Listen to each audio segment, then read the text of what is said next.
Welcome to Game Master Monday, the podcast that plays a new one-shot in a new system with a new cast every episode. I'm your coach, Grant, and today we're playing Ball Game by Finch Edmund, and my players are... Hi, my name's Kenny. I use he, him pronouns.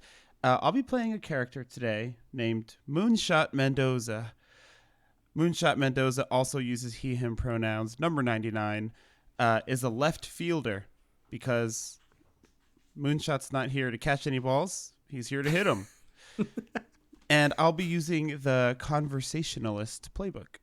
Hi, I'm Louisa. I use she, her pronouns, and I'll be playing Danny Dugnut. Danny uses he, him pronouns. He is the veteran, and he is the fifth baseman. Excellent. Hi, I'm Mags, they, them. I'm going to be playing Jaxson with an X, Baker, number 69, designated hitter, and I will be using the Berserker playbook. Hi, I'm Silvia. I use she, her pronouns.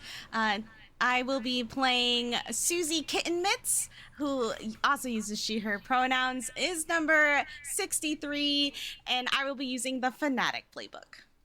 Fantastic. I am excited to play this game here this week, continuing the bold tradition of playing a baseball RPG every year here at Game Master Monday. Ball Game is a narrative-driven, absurdist TTRPG about, well, baseball. Kind of. Our players here tonight are currently all on a baseball team together. The rules of baseball, and frankly the universe, are very bendy and at the whims of our cast here this evening. Ball Game we play in two phases. The first are scenes, where each of our players will describe any kind of scene they wish to pursue. They can involve other characters, NPCs, change the rules, shake up the narrative, pick flowers, go to space, whatever their heart desires. Following the completion of a round of scenes, we will play baseball against another team. Remember, in this world, baseball has no rules, but there is a way to win. We will be using 3d6 to play this game. Anytime our players do something that requires a roll in a scene, they need a 4, a 5, or a 6 to succeed. If they have none of those numbers, then they don't. In the baseball portion of the game, we will also use d6s, but we'll get into those mechanics when it's time to, well, play ball. With all of that out of the way, are you all excited? Woo. So excited. Heck yeah. Let's play ball. Yeah, that's the spirit. That's the sauce we're looking for. Marvelous. Well, then let's get into the game, shall we?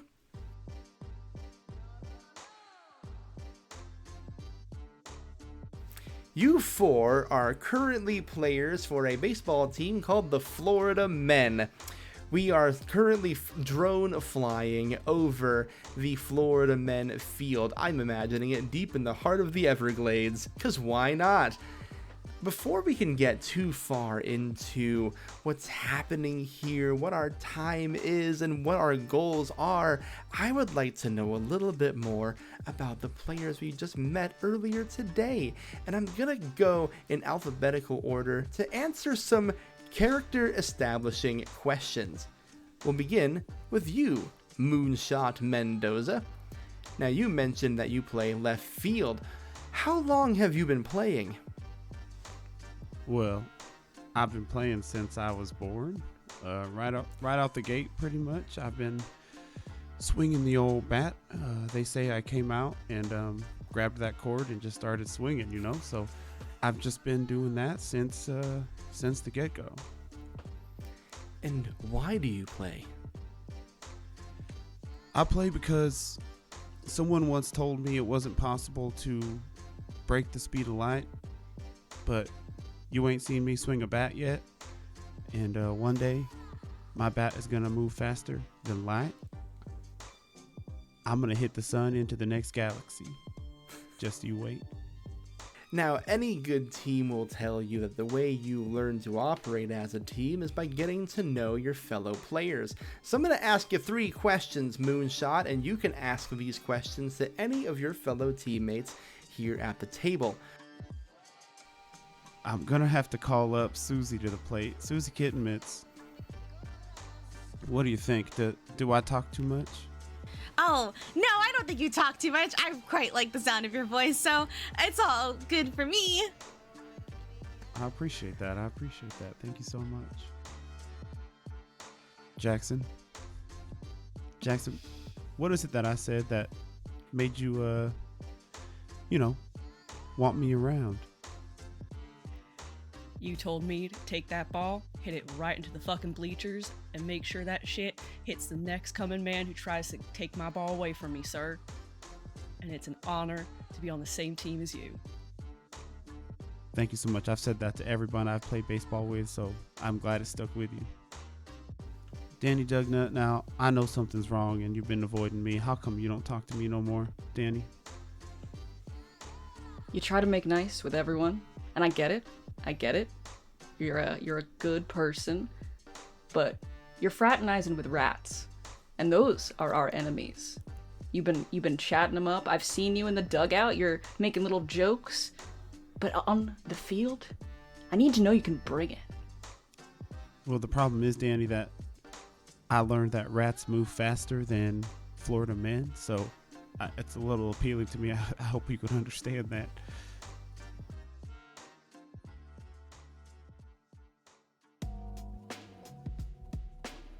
That'll bring me over to you, Danny. Now, we typically start by asking what position do you play, but you're the fifth baseman in this particular league. How long have you been playing that position? Well, fifth base wasn't always what I played. I've been in the league a long time. I used to be a catcher, but I've gotten shuffled around a bunch. Not a lot of kids learn fifth base growing up. It's not exactly a glamorous position, and they've kind of stuck me here in recent years. But I make the most of it. I do a good job. I do good work. And why do you play? I mean, why does the sun rise? It's just like, it's baseball. You got it. It's a great game. I got a contract, of course. I gotta play. I don't know. I'm less romantic about it than some of these folks. It's what I'm good at. It's a good time. It pays the bills. Jaxson, how badly do you want me to retire? I want that goddamn salary cap to go down so goddamn bad so I can get my third truck. So fucking bad. I mean, just you'll get there someday. Susie, what have I taught you? The major lesson that I have learned from the Danny. Oh gosh. I would say that's to always sign the little slips of paper when you're asked for an autograph. No matter who asks, whether they're big or small or young or old, it does not matter. You always sign it because it's the fans that are the center of the game. Damn right. Now, Moonshot Mendoza, you jealous of my experience?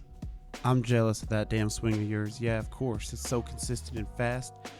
I've been chasing that speed and that power for a long time. They say I'm going to swing the bat no matter what. And your swing is so pretty and accurate. And of course I'm jealous of it. Well, thanks.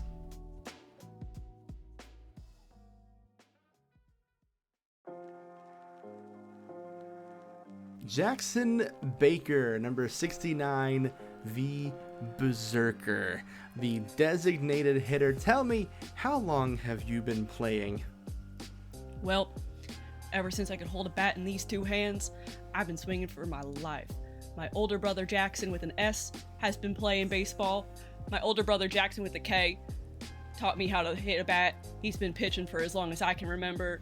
My older brother Mason has been catching for almost as I can remember. I only left one person to be hitting them balls, and that was me. And why do you play, Jaxson?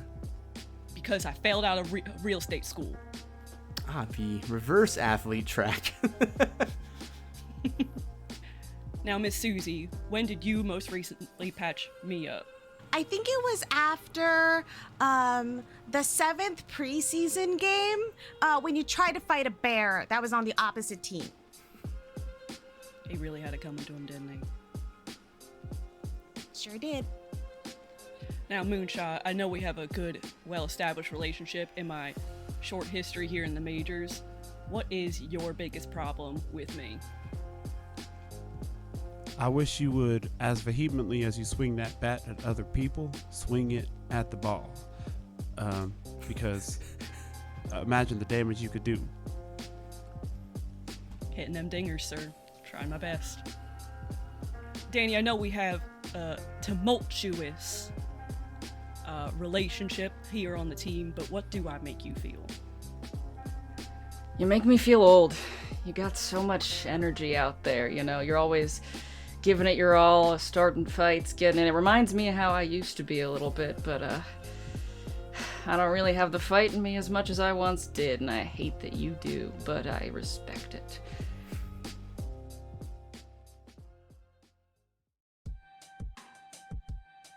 Susie Kitten Mitts, our fanatic. What position do you play? Yes, I actually am not on the field very often as I am the third backup pitcher.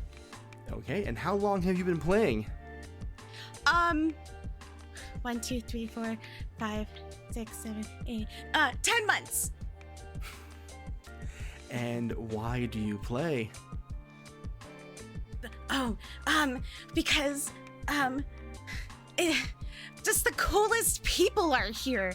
Like, they just do so much awesome stuff, and they do so much good for our entire world, and they're just such role models. I just want to be like them.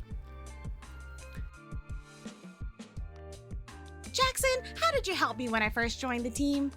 I think I helped mellow you out a little bit. You got a little too weird with some of the guys in the locker room, but I eased you into it. I got you there.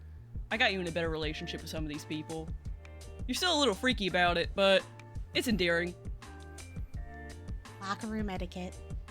Mr. Moonshot, was I a fan of yours before joining the team? I think most definitely, especially as my name indicates. I haven't hit above 200 in several years, but every time I do hit the ball, it's a moonshot. I'll never get above that Mendoza line, but every time I hit the ball, it's gone. Danny, why don't you like me? I feel like you're more of a fan than you are a player. I feel like you're in this. You make more sense to me cheering in the stands than you do on the field. I feel like, we don't see much of you. You're the third backup pitcher. You don't really contribute much. I mean, it's just, I wouldn't say I feel too much animosity towards you. You just don't make sense to me, kid. I don't get it.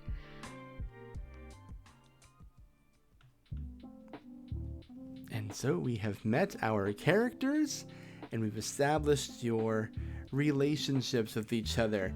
The way ball game will function is first, each of you are going to get the chance to go over your own individual scene. This can be something that is important to your character that you want to pursue. It can be a montage, or it can be something called an event. If you just can't think of anything and you'd rather leave it up to chance, you can ask to do an event instead, when I will ask you to roll 1d6, and whatever happens, happens. Now, the order for the first scene of the game is determined by who saw a baseball game most recently, and before recording, we determined that was you, Mags. So, we're gonna start off with a scene headed by our very own Jaxson Baker. So I feel like you see Jaxson with an ex-Baker. He is a towering 6'4". He's burly as all hell, with a very close, shape to the head, always wearing the tightest pair of pit vipers that he can put on his face. He is just gearing up in the locker room, and I think he's trying his darn best to get Susie a little bit more adjusted into possibly going into and pitching for a game today if anyone might be injured, and just trying to calm those nerves in her. Now, when they call you up from the bullpen, you gotta just keep calm and only think about how fast the ball's going and however many signals the catcher is trying to give you. All right?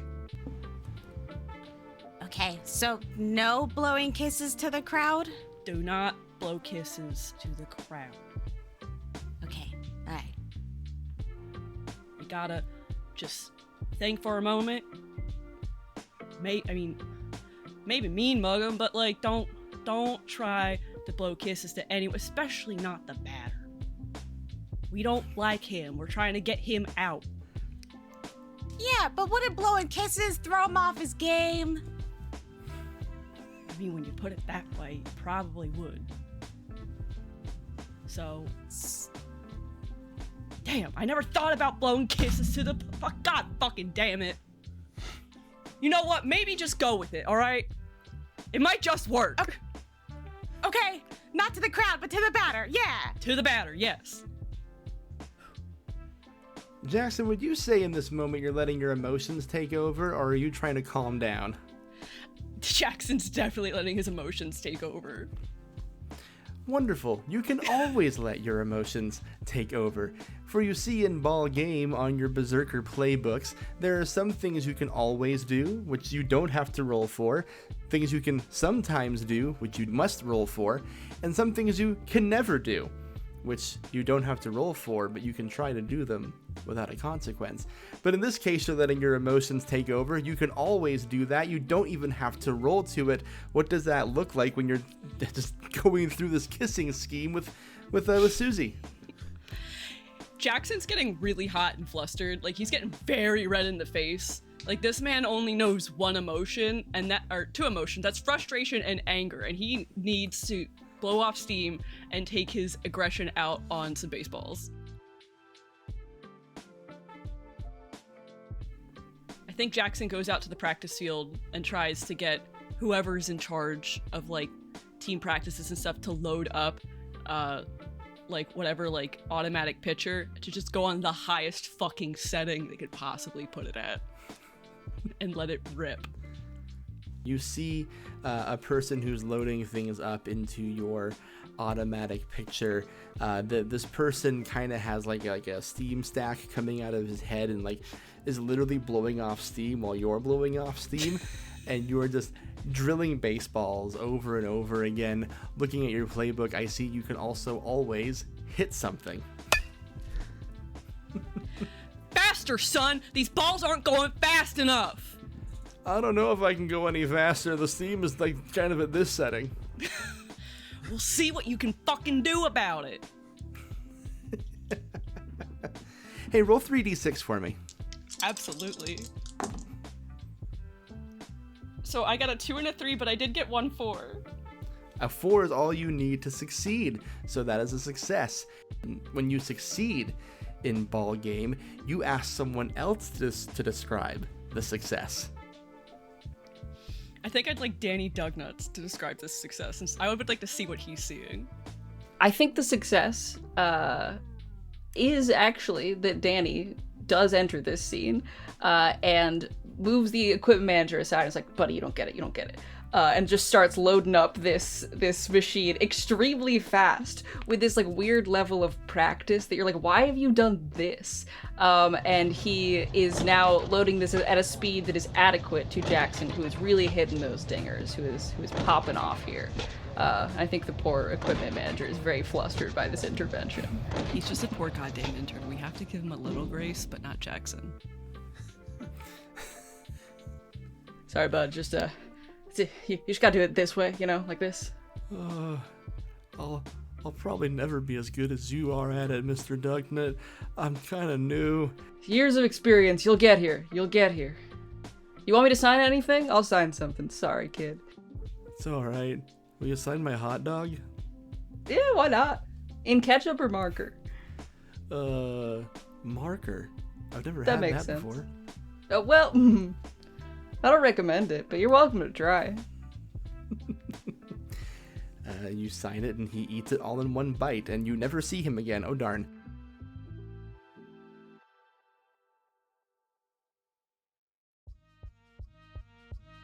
we're going to move to the right now. Imagine we're at a table and there's like a right chair next to you and Silvia sitting in it. Susie, where are we when we see your scene? And what do we see when we see Susie? It is the middle of the night. Everyone else has gone home. The stadium is dark, except one little light in the pitcher's cage. And there, you see Susie, who looks like a perfectly average femme-presenting person with a flamingo beak and some flamingo floppers for feet. And Susie winds up and throws a pitch. And the little speed reader in the pitching cage reads 91 miles per hour. And Susie just shakes her head. It wasn't good enough. And she picks another ball up from the basket of the baseballs at her flopper feet and throws again and again and again. And the only sounds that you hear are sighs from Susie and the baseballs hitting the cage. You're going to get there, kid. I can see it, but I got to tell you, and I hope you don't take this as mean or anything like that, but you're a little too square. And when you look over at the triangular shape of Moonshot, Moonshot wears like size 1 shoes, kids pants, but 2 baseball jerseys stitched together because he's literally a triangle in shape. I gotta tell you, if you want to get that throw a little faster, you gotta just get on the Moonshot Mendoza workout plan. It's all upper body and nothing else. Now, it will be a world of pain, and it's gonna be hell when you retire, but if you want to get that throw faster, you gotta get on this workout plan. I'm telling you. Oh, yeah, I mean, anything you say, Mr. Moonshot. I think that sounds like a great idea. Should we start now, or we should. I was just prepping the float tank, actually, because you actually don't want to engage your legs at all in this workout. So your legs just float in the salt water, and then we do the weights while your legs are floating. Okay. Nope. You know what? I'm on board. Let's do this. I'm ready. Wait, I don't have a swimsuit. Wait, it's okay. I have a spare batting suit. Uniform. Whatever this is. That's the spirit. That's the names don't real matter. It's just how triangular can you get is really what you want to focus on. Yeah, get on in here in this hot tub, or actually, it's really cold actually, so that you'll float. And then I'll load up the weights, and I don't want you to think what your max is. Like, we can make anything happen. We're professional athletes, right? Yeah, that's right. I'm a professional athlete now. This is great. I'm just gonna load these weights up for Susie, and let them float in the salt water and try and get them to bulk up. Hell yeah. Susie, roll 3d6 to see if you can bulk up. This is a first. Thank you, Game Master Monday. Hey, I got a 5. Let's go. And of course, you are able to ask a member of the table, what does this success look like for Susie? Who would you like to ask? You know, I think Danny would be here. But Danny was just like checking up on stuff, making sure things are good. I think Danny witnesses this. Susie, I think, enters this pool, has these weights, and just finds some real inner strength that becomes outer strength, is pushing it to her limits. I think, being in this hot tub, like, you're really doing it your all. You're a professional athlete now, and you're getting your reps in, like, weirdly way more than you thought you could. It's really incredible, and you feel a little more triangular.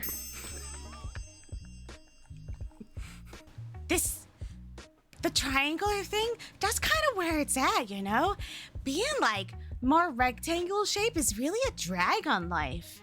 That's right. Who needs to fit in a regular sized roller coaster cart? Not us. No, we're here to play ball, not roller coaster. That's right.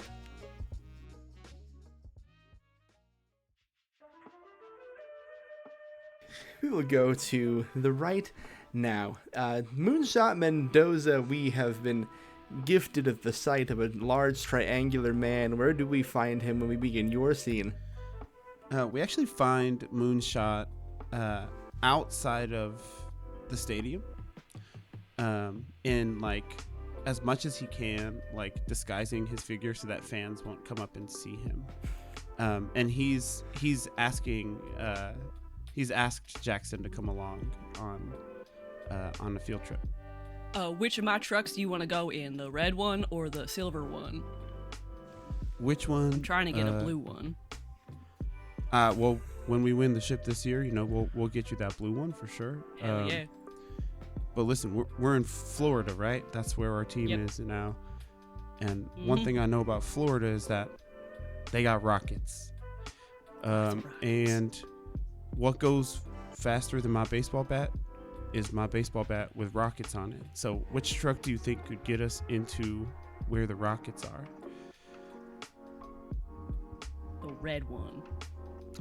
All right, red one it is. I'm going to try and talk us into a rocket store. I don't know where these things are, but I typed it into this app here, and I think we can just kind of get over to where the rockets are and secure one for my little experiment. I would love to help you in this experiment, sir. Thank you so much. We can share a bat too if you're not going to break this one. Hell yeah. Okay. Not great. this one. All right. Promise. Not let's do again. Well, since you can always think out loud, you have done so successfully. And you are looking to con or charm your way into some rockets. Let's say you manage to locate where they would be. Where do we find ourselves and who are you talking to? Probably the first, guard at any outside perimeter for, the equivalent of NASA. Because we would drive along the coast until we saw rocket ships and try and go there. Okay, so you find the equivalent of a NASA guard who's just kind of standing in front of some rockets. Hello, good evening. We're here on behalf of a very important mission. Okay. Those are my favorite kind. Are you, sir, a baseball fan? Am I a baseball fan? And Does if not, the moon have craters on it? Is it made of cheese? you know what? Both are true.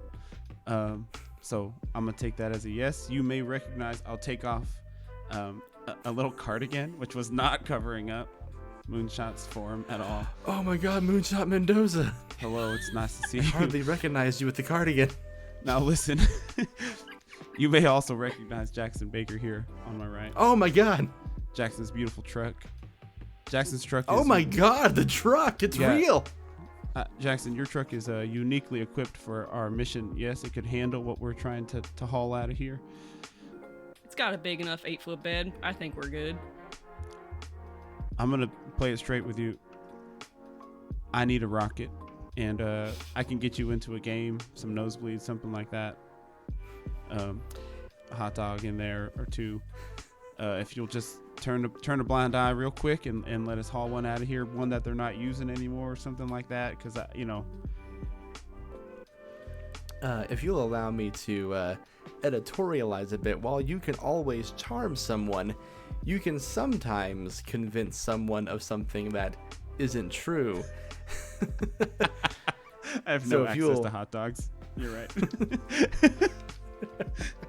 So just roll 3d6 for me to see if a rocket is in your future. Got it. Oh, a 4 is good, right? 4 is good, 4 succeeds. A 1, 2, and 4. Okay, so 4. Who would you like to ask to describe your success? Susie. We're pulling up with a rocket. Yeah. So, Mr. Moon was befriending the security guard, and then the security guard opened up the big gate in the back, and Jaxson backed up the truck, and they just plopped the rocket right on top, and then they drove away into the sunrise? Question mark.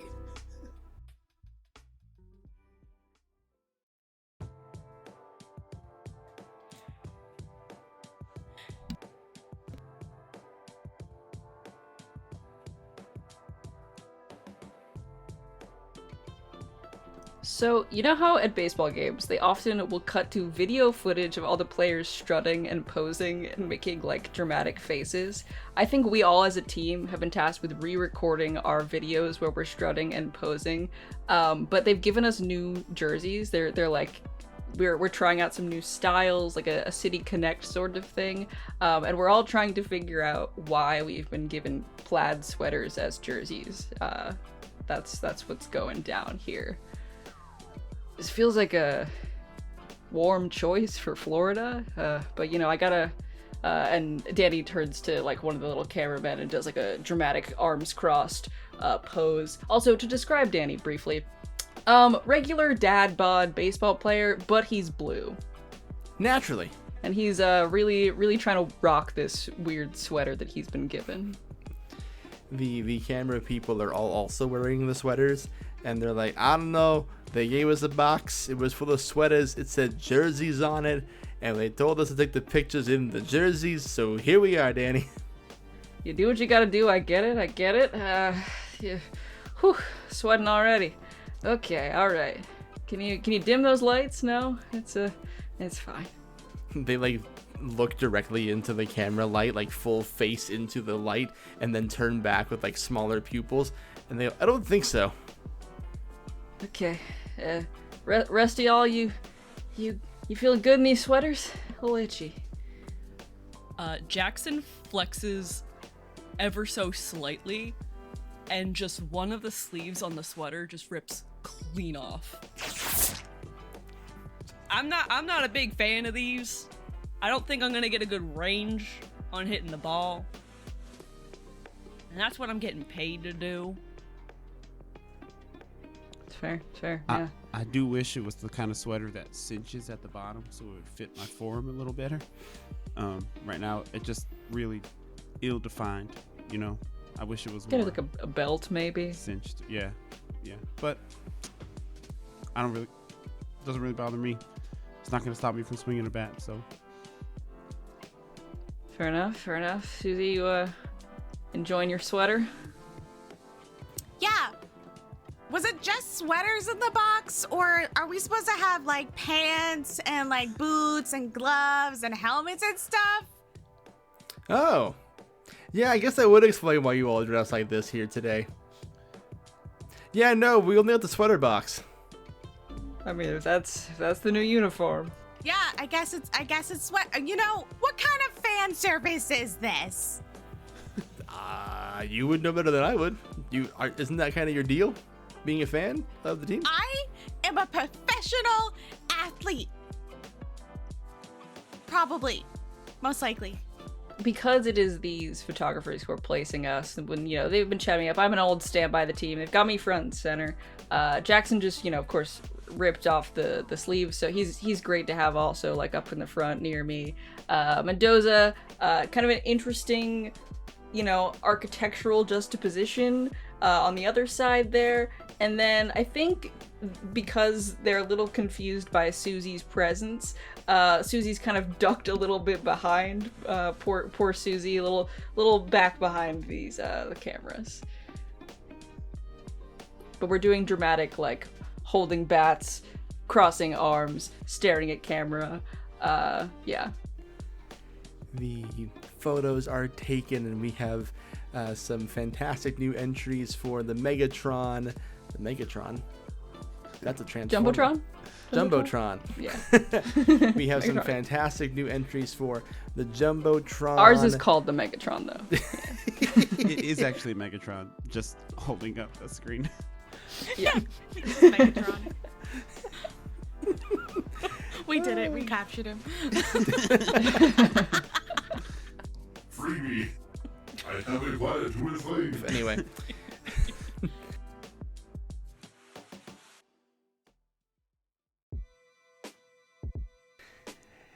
Well, with that'll bring us to the ball game. So we're gonna shift into baseball mode here. The baseball games are very similar to scenes. You'll find that while not a single person will have complete narrative control, you will all dictate the look and feel of the game. Feel free to get into character. Feel free to describe everything you're doing. And when you think you have sufficiently explained this baseball game, we'll roll to see if you win it.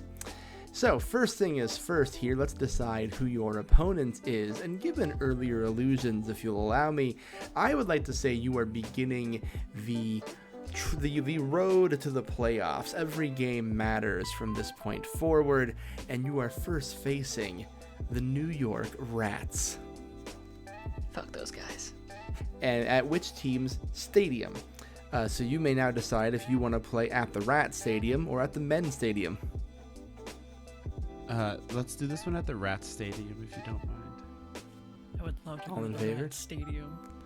Heck yeah, bring the game to them. Sewers.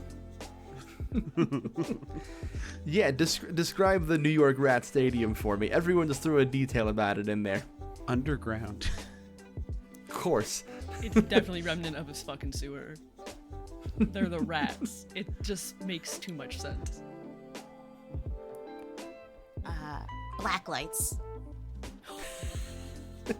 Can really see the details in the seats. Yeah. Gross. Yikes.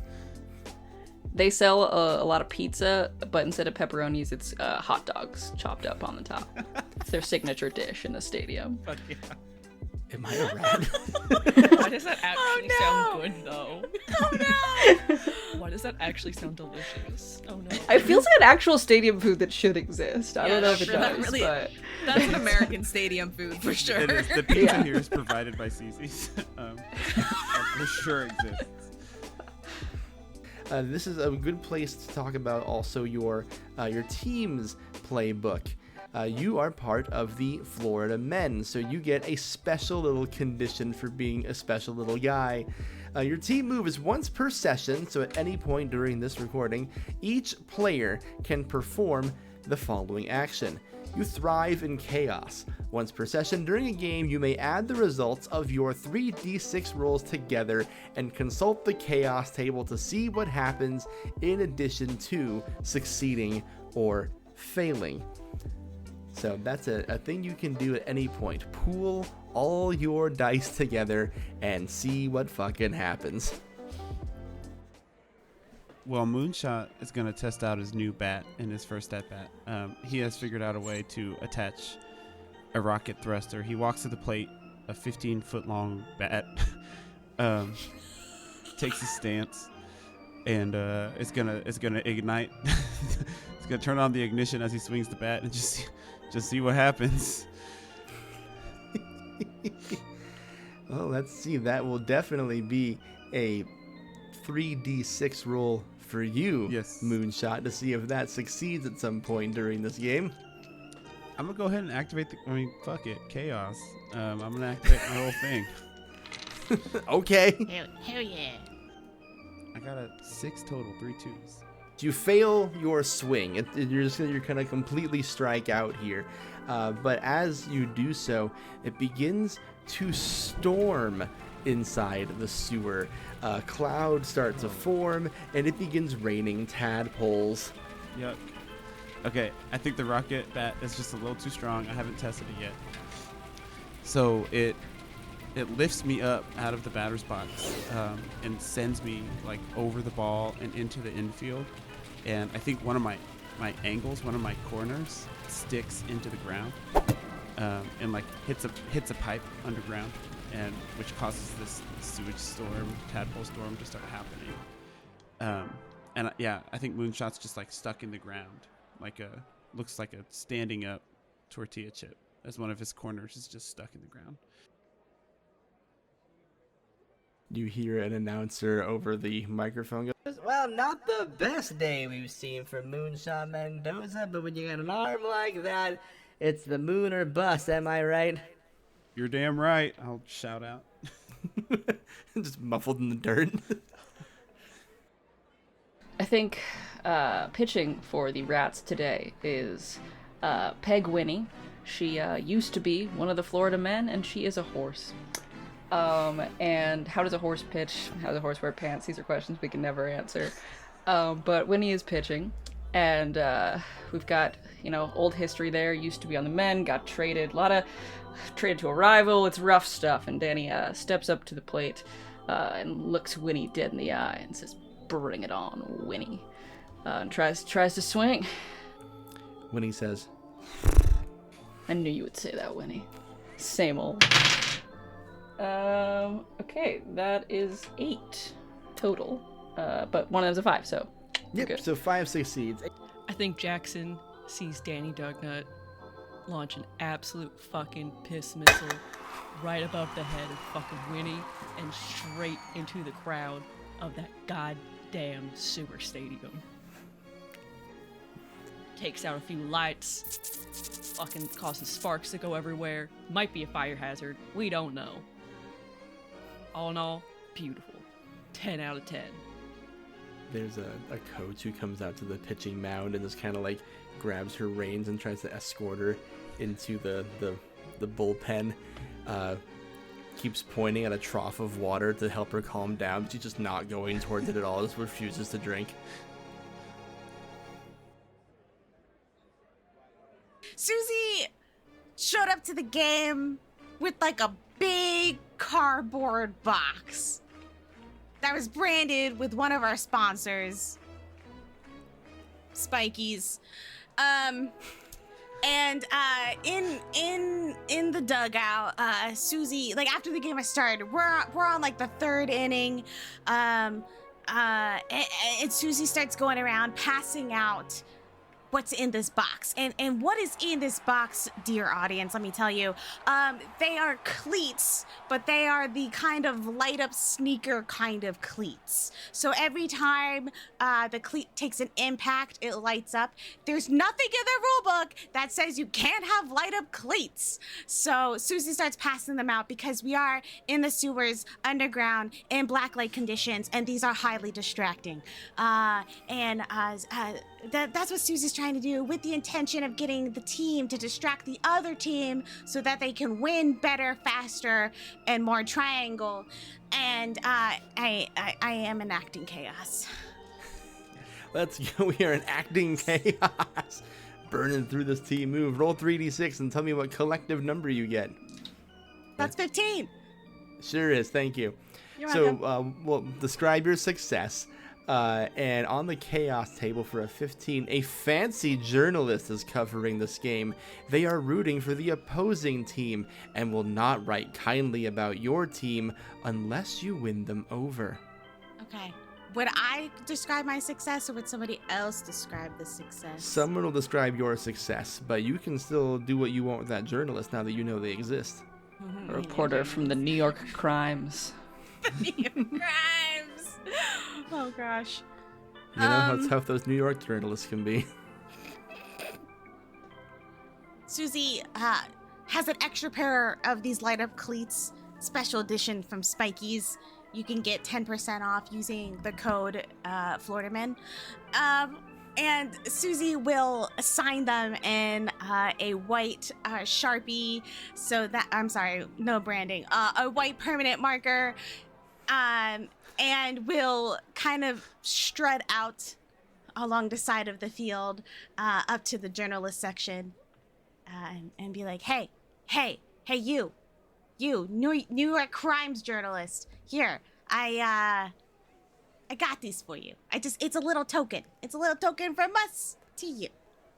The reporter is, receiving a gift from a player, and even if it's a player on a team you don't root for, you're getting attention from a star. I mean, that's direct, That's, who wouldn't be won over from that? And, Danny did tell Susie about, making sure you contact every fan, you make them feel special, and Susie is learning and putting that to work. And I think the New York Crimes reporter is just kind of flustered by this attention, and is suddenly not sure what team to root for. An experience I have, of course, had in my real life. You never know. Sometimes you get flustered and change what team you're rooting for. I was sitting here writing an article about how your team doesn't seem to be wearing pants or shoes, which is very unorthodox. But now that I have the signed shoes, I can see that you do truly care about the game. I still don't care much for Florida. I will write shit about Florida in this article, but you could go places. Well, thanks there, journalist. You ever think about playing for New York? Oh, golly. I mean, I guess you never know what'll happen next season. All right, next season it is. He kind of writes down in his journal, like, who knows what we're going to have in next season. We could all die tomorrow. As a New Yorker, I gotta say, that's a real New Yorker. Yeah, that's a real vibe. That is a real New Yorker.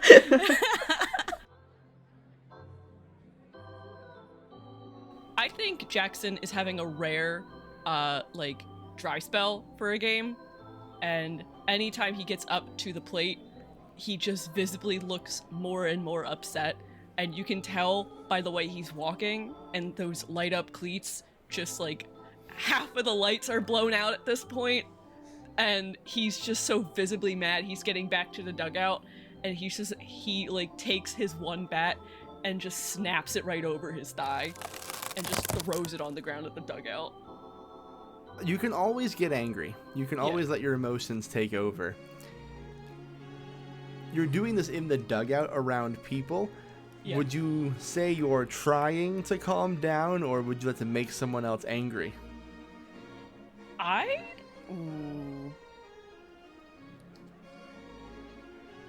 like to make someone else angry. Okay, you can roll 3d6. I think, in this moment, he's so, fed up, and he's letting his emotions get the best of him, and he's now heckling the pitcher and trying to get him mad so he pitches worse. Okay. That's 2 6s and a 4. I had a unique perspective on this situation, upside down, right between second and third base.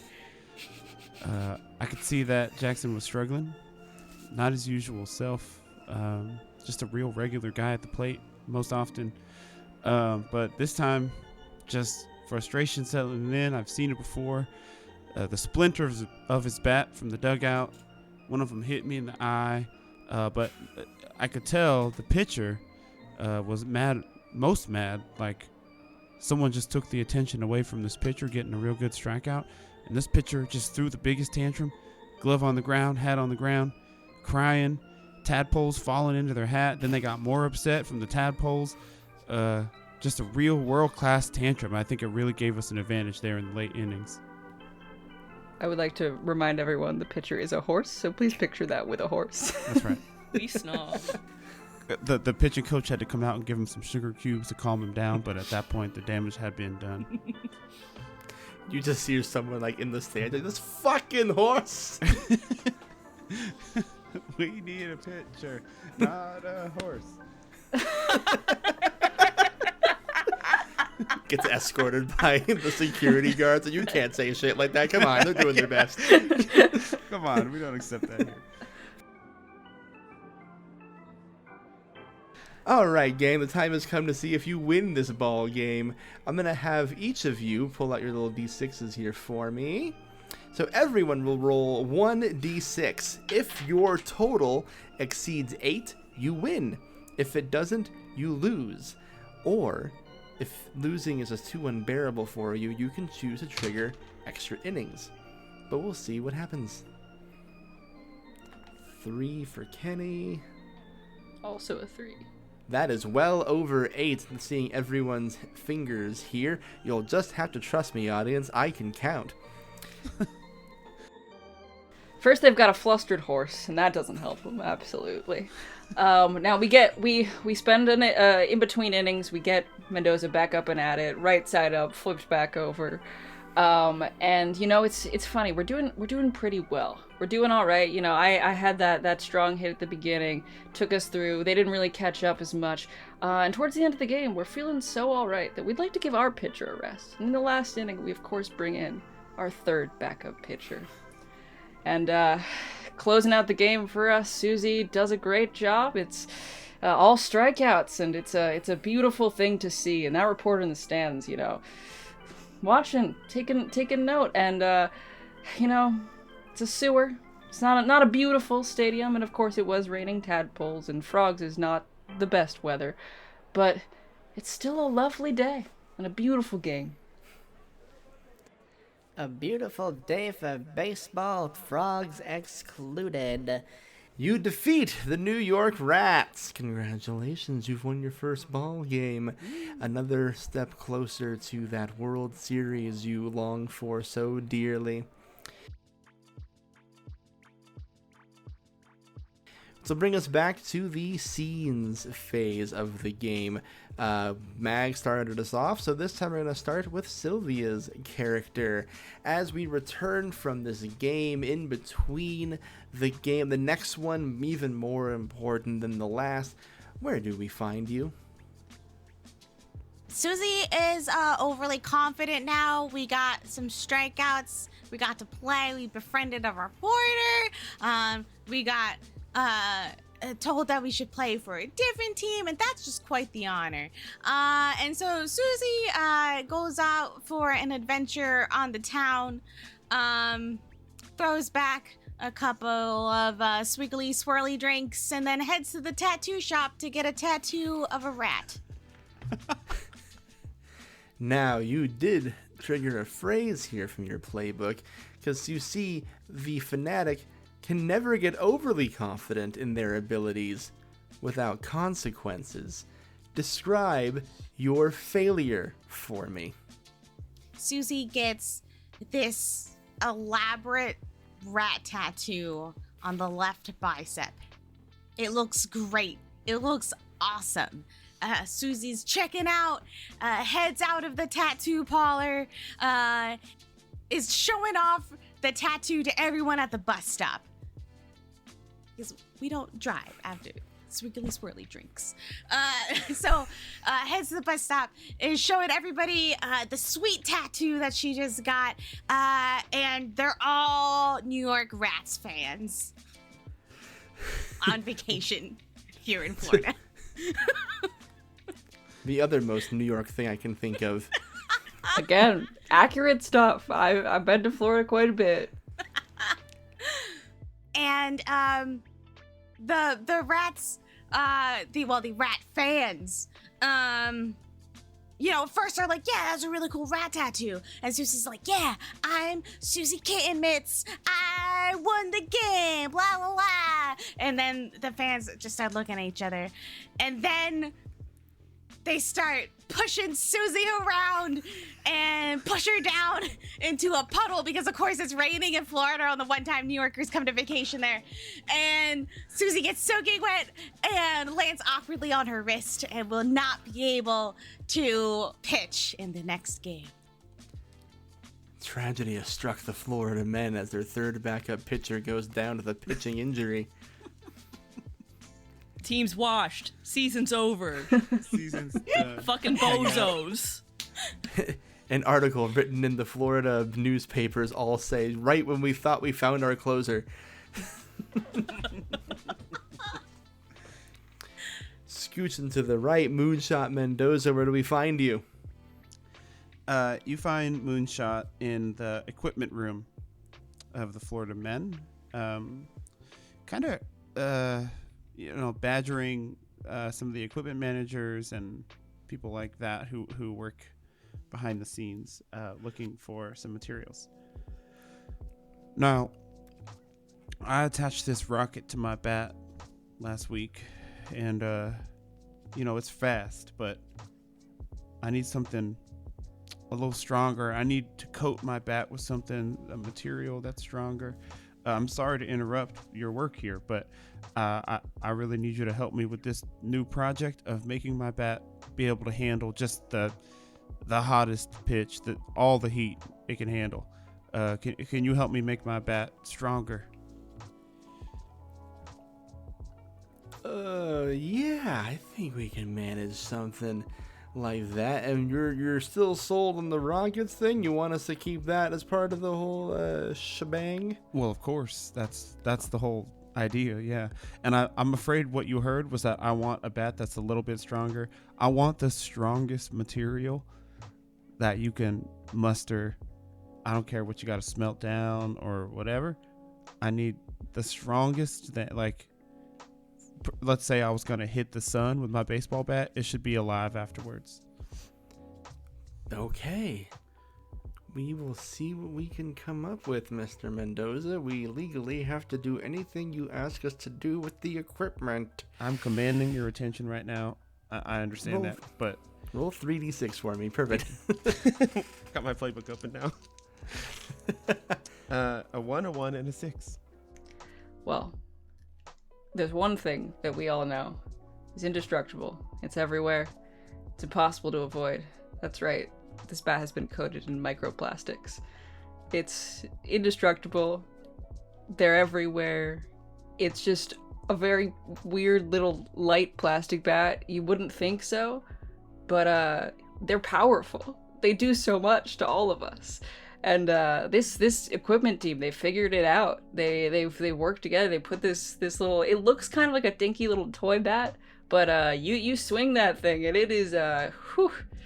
It's you think that if you hurled this into the sun, it would be okay. What do you think, Danny? You ever seen anything quite like this? I gotta say, this is a first in all my years, but I'm excited to see what it does. This is the one that's going to help me achieve my ultimate mission. Just you wait. You're gonna shoot the moon. Well, the sun, but yeah, I guess that's landing among the stars, sure. absolutely. So bring us to you, Danny. Where do we find you for your scene? So I think we're in the locker room getting ready for a practice game. You know, we're taking off our pants and putting on our sweaters. And I think in this process, I think I see Susie's new rat tattoo. Now, Susie, I'm not mad about the injury. These things happen. But why the heck you got a rat tat? Well, isn't that a thing? That when you beat the other team, that you tattooed their mascot on yourself? No, it's not a thing. Look, kid. Oof. All right. Let me dispense some wisdom for you. Okay. I've been on a lot of teams in my day, but I don't have any tats on me for the teams. I've got other tats. Don't look at my tramp stamp. It's fine. But I've been on a lot of teams, and whatever team you're on, that's the team you're on. And the rats are our rivals right now. Does it make sense to put a rat on your body? No. And what if you get traded and you had a Florida Men logo? Got a little guy, just men, you know, we're men. What would you do then in the locker room when they're taking off their pants and putting on their sweaters? What are they gonna say? Oh. When they see the rat, they're gonna think you're a rat, and you're not a rat. You're not a scumbag like that. You're a man, Yeah. plural. Am I a man? Do you really think so, Danny? I think you're a man. Yeah. You did great that last game. You helped us trounce the rats, and that's what matters. I think as soon as you know, to be a man, you gotta beat a rat. Yeah. I've always said this. Danny, roll 3d6 for me. There is a 5 in there. Knowing that Danny believes that Susie is real men really changes Susie's outlook on the whole ball game. Susie quickly makes an appointment at the same tattoo shop to get a large red X tattooed over the rat tattoo that Susie had just gotten. Susie will have to wait about 8 weeks for the tattoo to finish healing in order to tattoo over top of the tattoo. But the appointment is booked and is in the works. And even though Susie can't officially play today, it's a good day. Finally, we go to Jaxson. Jaxson, where do we find yourself when your scene begins? Great. I'd like to have some fun. I'd like to roll the d6 and trigger an event. Let's all the way go, my dude. Yes, roll your d6 and we will trigger one of the events. Number 2, there's no crying in baseball.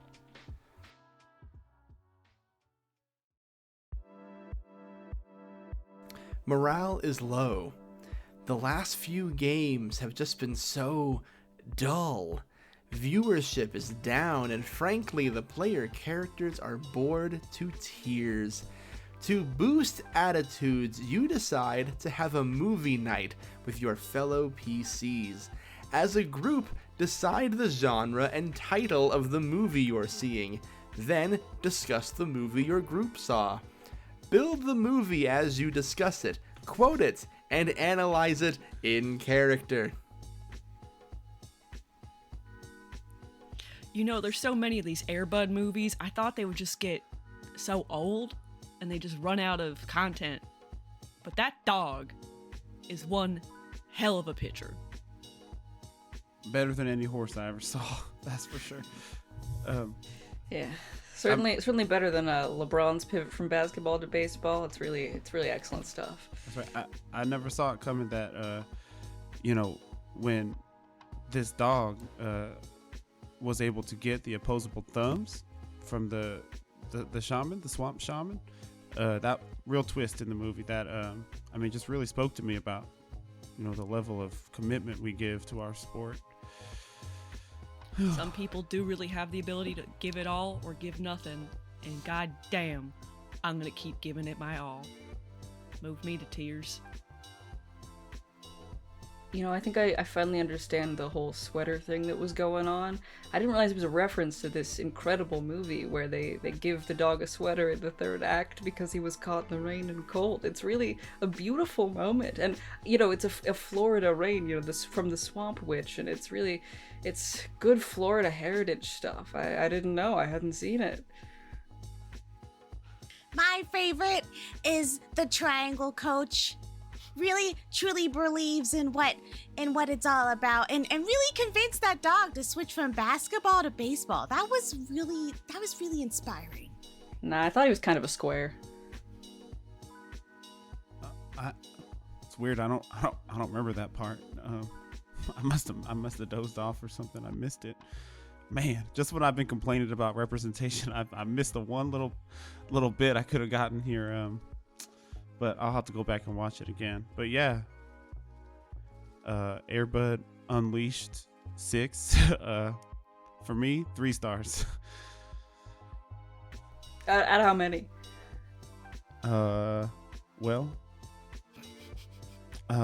It's just something I heard people say before. I don't spend a lot of time sitting and watching movies. In fact, the whole time we were watching the movie, I was just practicing my swing back here. It's probably why I missed that part. You guys just turn and you see Jaxson sitting cross-armed, but through the very tight pit vipers on his face, just like tiny tears start like going down his cheek, and he just turns around and just absolutely punches the closest wall next to him. I just really love that fucking dog, okay? Well, it's okay, Jaxson. We can watch Air Buddies. Can't watch Air Buddies. I love these fucking puppies so goddamn much. I feel so much more bonded as a team, and all of our other teammates that are here too, I'm sure they feel the same way. But you three in particular, I'm sure none of us will ever betray this team and join another one. Right? Not after this experience. I'm certain there's going to be no trade deadlines coming up anytime soon, and no one's contracts are up for negotiation. Yeah, That's right. They can't break up the Florida men. Popcorn, anyone?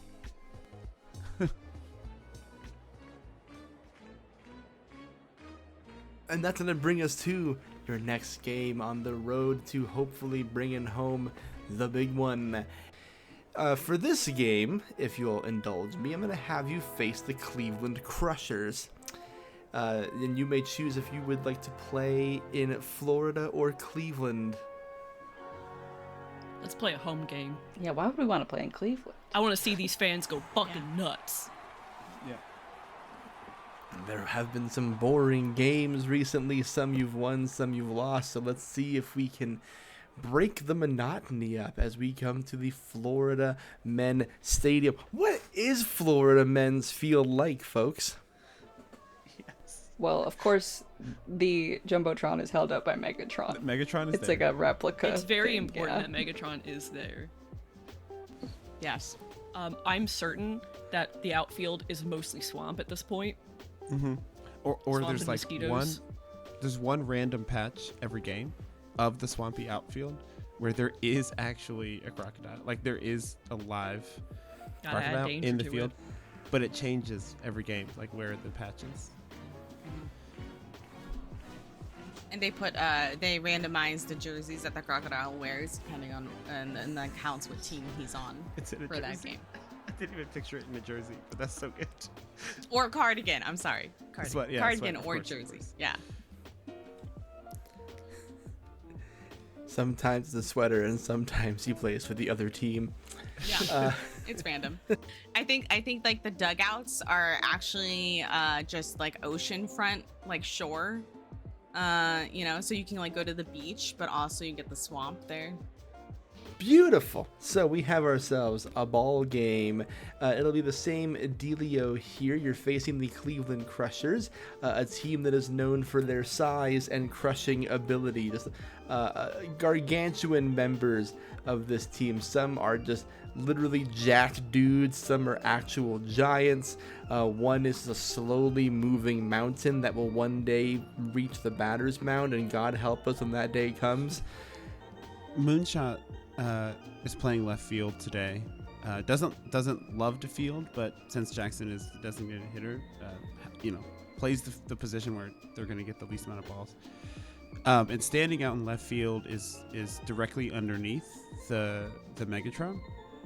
And it's just going to have a conversation with Megatron while the game's happening, and potentially while this conversation's happening, miss out on a play that he could have made. Maybe, but is really trying to get some information out of Megatron, actually. Megatron is holding the Jumbotron, much like Atlas holding the world. He just like looks down. He's like, How may I help you, small one?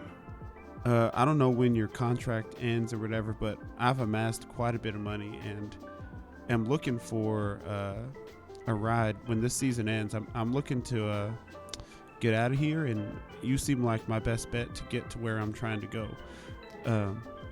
Would you be open to talking to me about giving me a ride somewhere?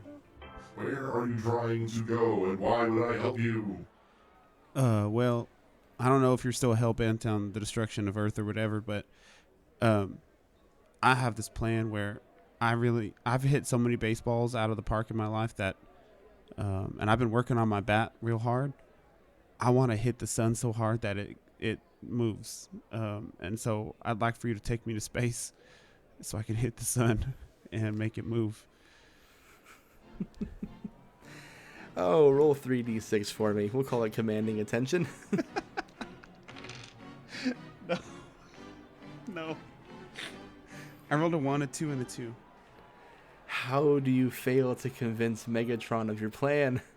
I think while I'm talking to Megatron and making my case, one of the giants just hit just a little flick of his toothpick of a bat and shoots the ball into left field, and it bounces off of my hypotenuse and right into right into Megatron.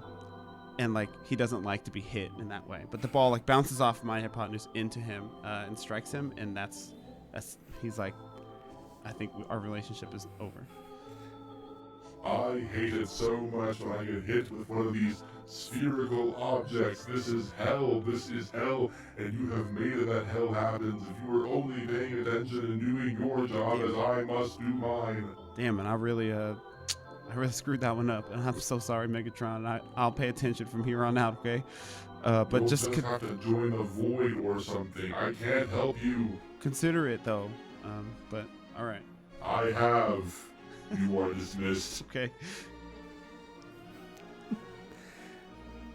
The unsuccessful courting of Megatron to go to the sun. How are the rest of the Florida men doing out there? Now, if viewership's down, and the morale of the fans is down. Jaxson knows the best way to get the people going and cheering. And he's got to beat the piss out of someone. So I think this man gets up to the batter's box and is like, bends his knees a little bit to like make it look like he's going for the swing. He leans in a little bit too close to purposely get hit by the ball, and just spikes the bat down on the ground and runs and tries to beat the shit out of the opposing team's pitcher. Who do we see when we see the pitcher you're charging at? The pitcher is probably a guy who's about a solid foot taller on Jaxson. Probably has about like 15 to 20 pounds more on Jaxson. But Jackson's got that feral white boy energy. He thinks he can take him. He knows he can take him. He's got that confidence. I can't think of a better time for you to use get into a fight and win, so roll 3d6 for me. 2 6s and a 4, my guy. Who bears witness to the absolute shit kickery you inflict on this man? Jaxson really ran up to that boulder of a man and just absolutely ripped the pebbles off of him. Just got in there, like looked like a small, tiny little person next to this boulder of a man, but that didn't matter. As soon as Jaxson was all up in there, was just like climbing all over, ripping little pebbles off, and by the end of it, this boulder of a man was just a crumple of pebbles on the ground, and Jaxson was standing on top. The crowd is going absolutely nuts. You see this pitcher as he's just being torn to shreds, putting hands up. You're like, why did none of the umpires help me? God can't help you here, son. We see God look at the camera and go, that dude scares the shit out of me. Susie's on water duty this game. Water duty is making it rain here for the Florida men. So Susie spends a lovely afternoon of the game, not in the dugout with the team, but up in like the sponsors box with the aforementioned Swamp Witch, and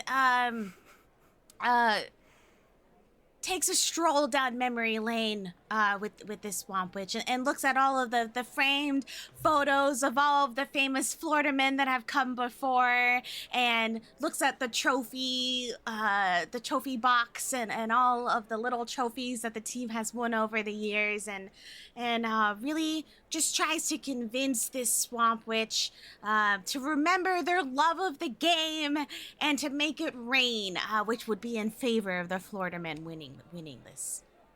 Doing so, have you roll 3d6. Can I enact chaos? Because the rules don't say that you can't befriend a Swamp Witch and cause the game to be rained out. Hell yeah. I did get a 4 for a total of 7. This is a success, and we will have someone describe it in more detail, but so you know, the Chaos table has deemed that it storms. It rains blood. Never said what kind of rain! Who would you like to have describe this viscera from the sky? I'm focused now.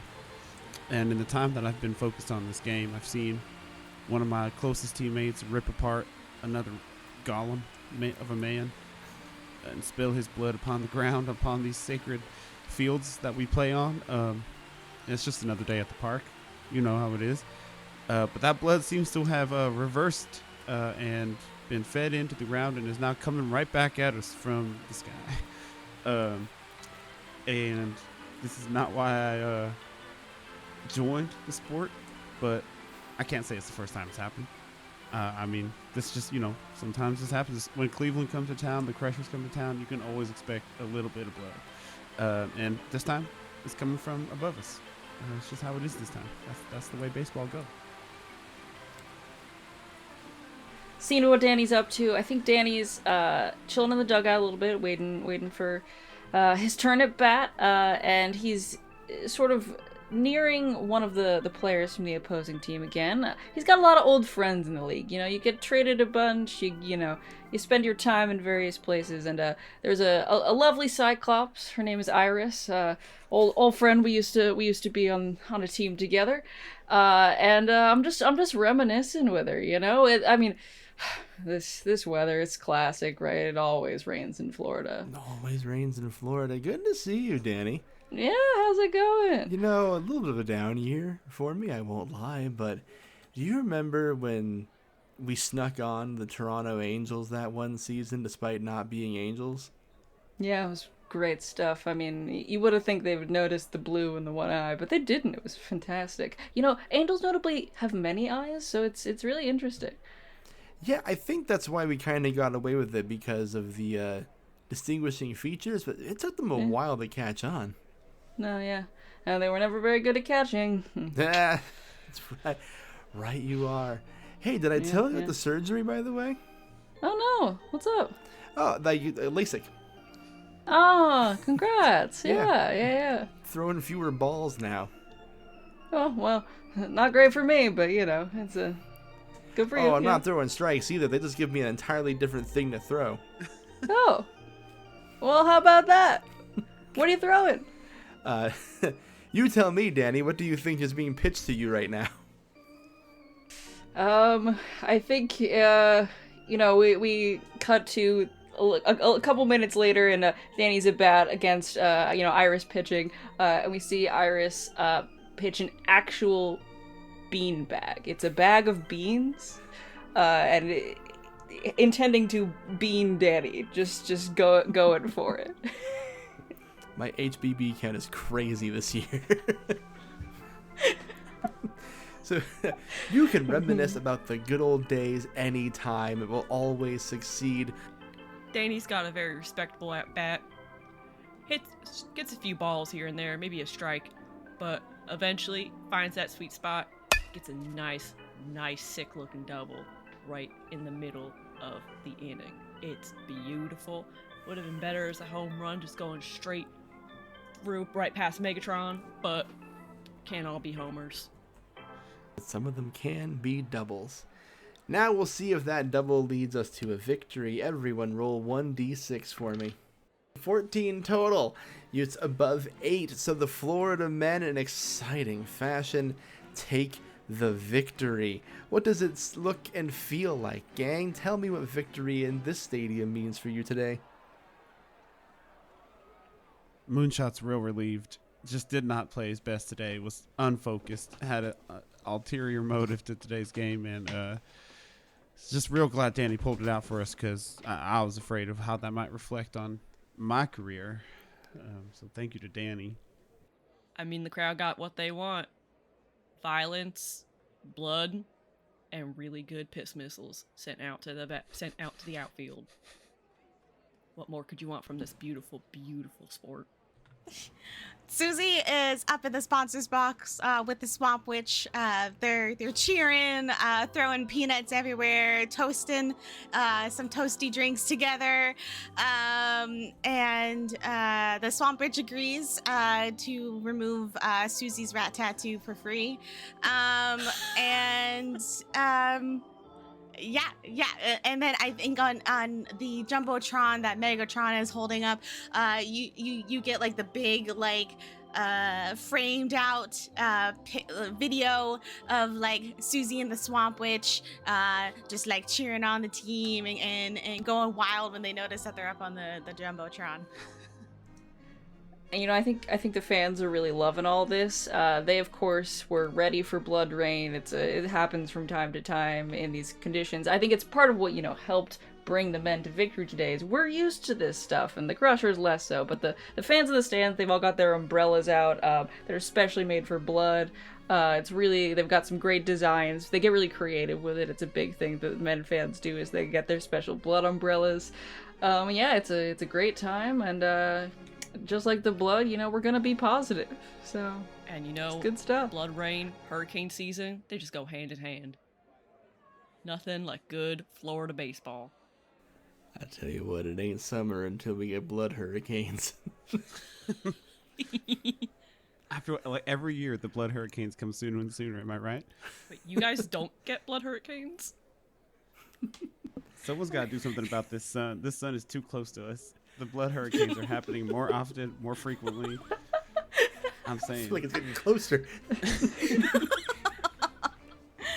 I just love that the fans have put time into customizing their blood umbrellas.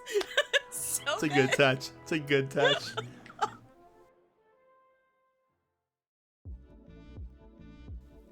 All right, gang. That's going to bring us to your final scenes for the last game of the season. So this will be a good time to start wrapping up any interpersonal journeys you're going on, reflect on your careers, really get into the meat and potatoes of the mark you want to leave on this season.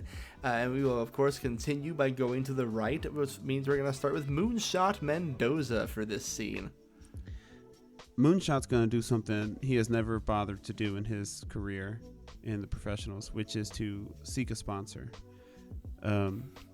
That he's going to need somebody to fund or supply his trip that he's going to be taking after they win the World Series. So, yeah, he's looking for a sponsor specifically.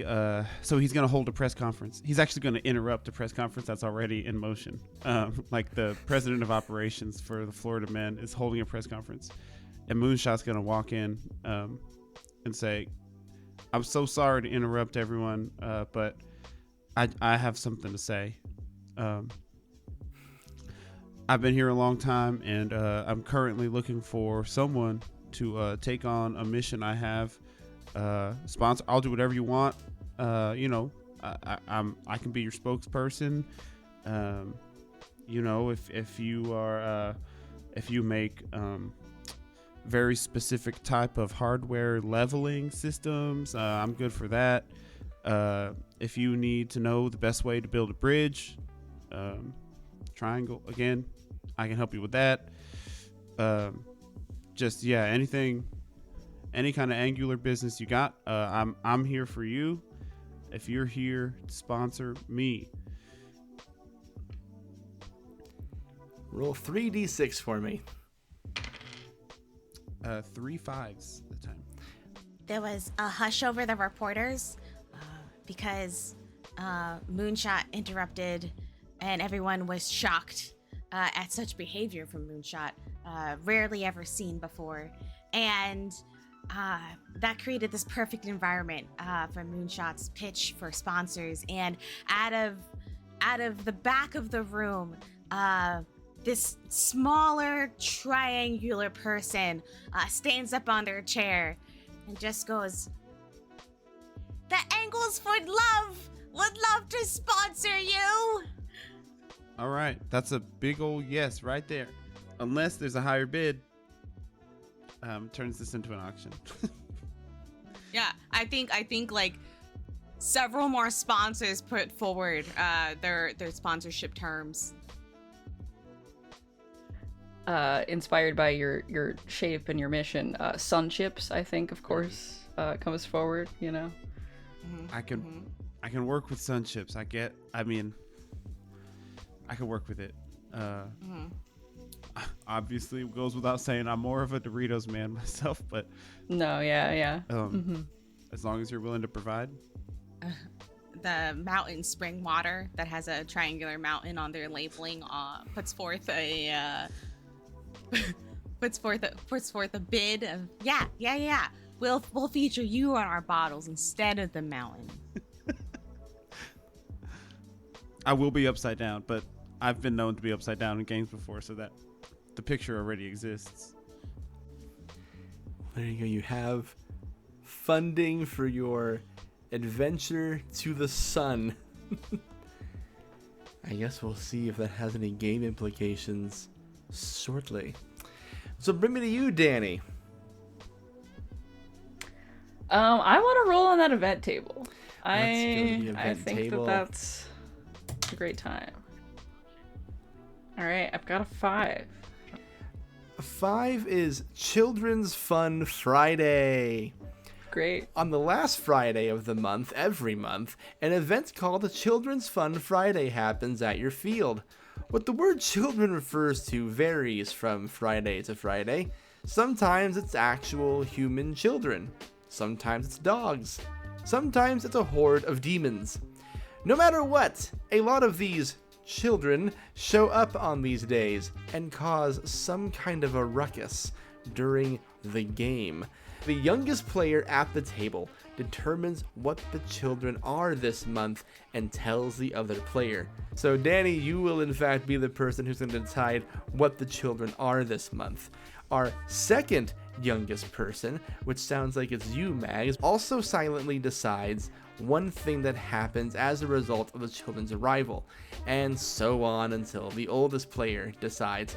And we're going to do this just before the baseball phase. So you have until this round is over to think about, for Louisa, the kids, and then we're going to build off each other in the order of Mags, Kenny, Silvia.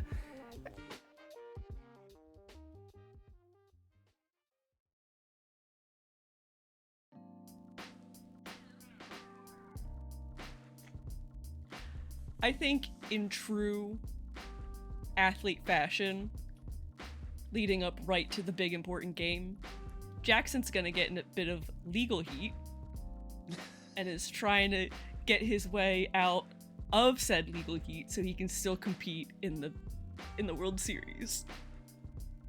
And I think what he got in trouble for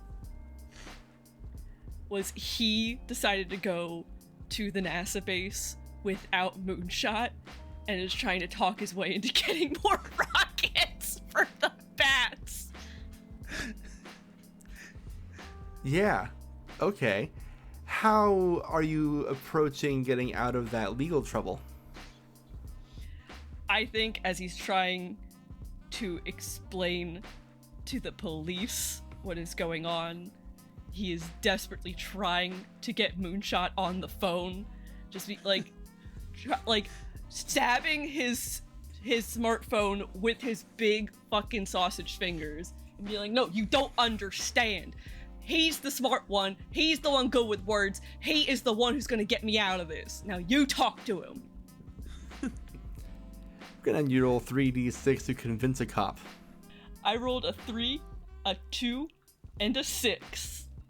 The 6 makes it a success. Moonshot tried to use his words to help Jaxson out of the situation, but realized that bureaucracy was going to take too long and we need Jaxson for the game. So Moonshot's been staying late for practice, but he hasn't been swinging his bat. He's been working on inner space travel with his rocket bat, which is what this has all been about, really. He's going to fly in to this compound where this county Florida jail where Jackson's being kept, fly in and fly out, a snatch and grab of Jaxson Baker to get him back where he belongs on the diamond.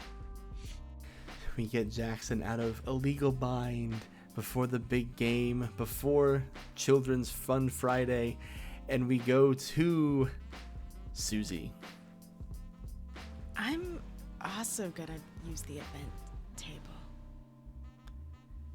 All right, roll a d6 for me. Roll this one. Oh gosh, okay, I threw it, but it's fine. It landed on a 4. A 4, which is sip it up.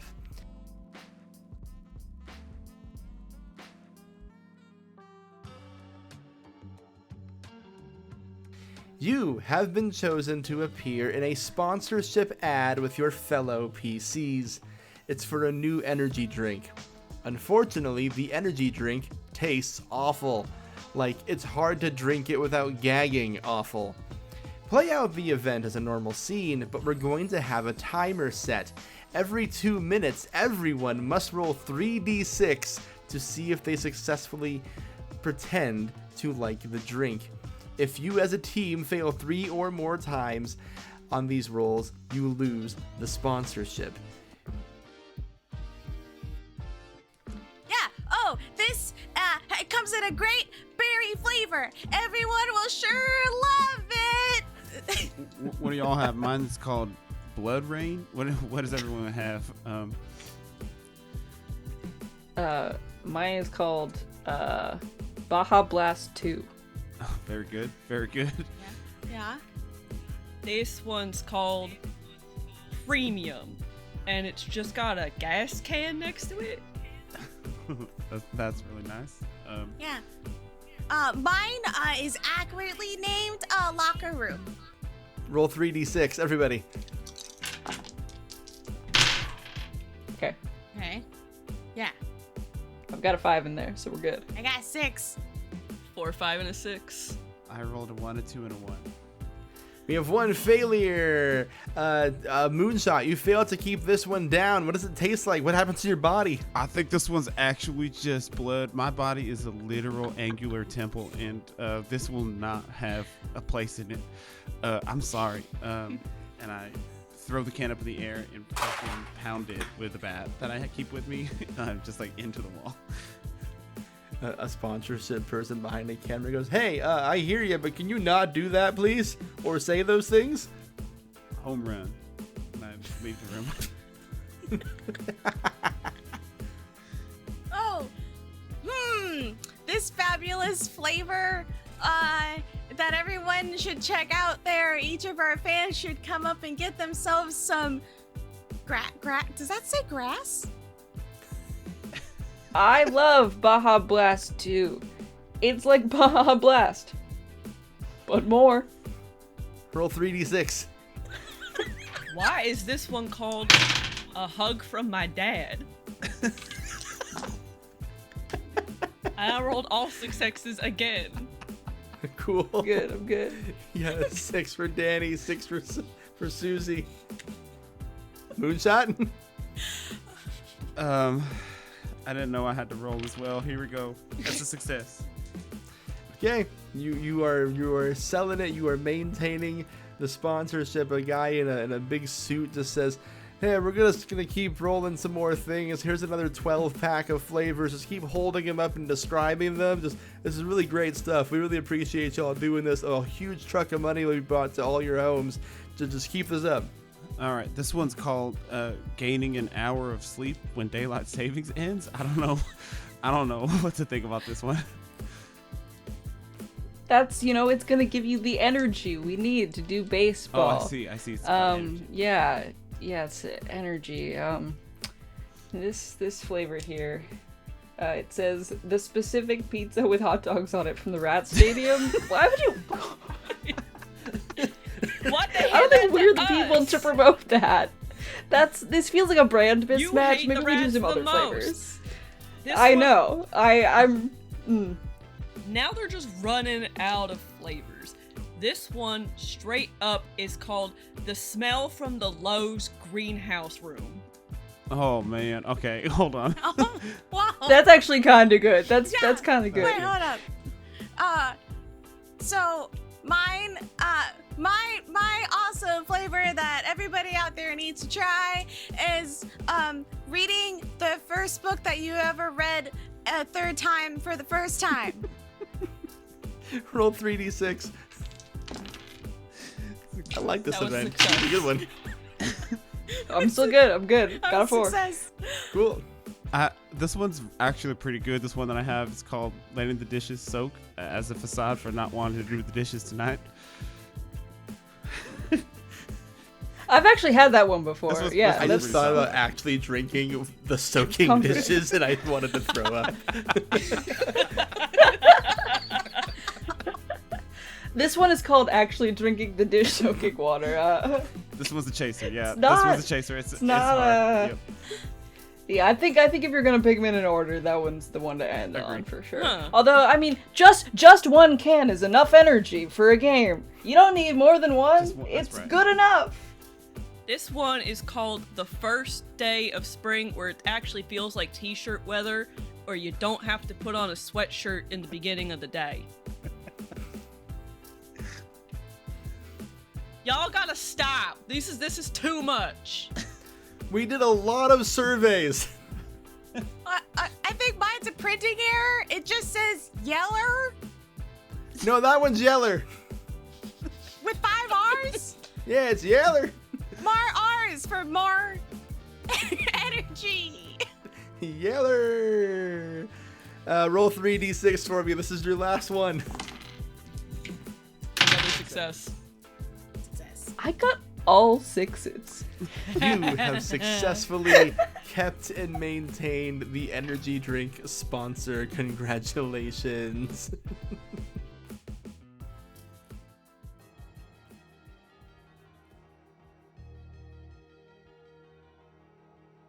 Nasty energy drinks freshly inside of you, legal troubles avoided, more sponsorship money for the moon acquired. And of course, the impending Children's Friday Fun Night, which is happening at the same time as the World Series. So first thing is first, Danny, what children do we see? You know, I thought about getting wacky with this, but it is children. It's the local middle school glee club. They're here. They're ready to do some singing. They're excited about it. Some of them are triangles. Some of them are horses. But they're the local middle school glee club. And they're ready to enjoy a beautiful day of baseball. Brought on to sing the national anthem, I'm sure. Now, we are going to go in reverse aging order. So, Mags, we are now going to decide what happens as a result of the children's arrival. What's the first thing that happens to the local middle school glee club? Now, you see, every kid's dream is to be able to run the bases of a Major League Baseball stadium. I know it's been one of mine.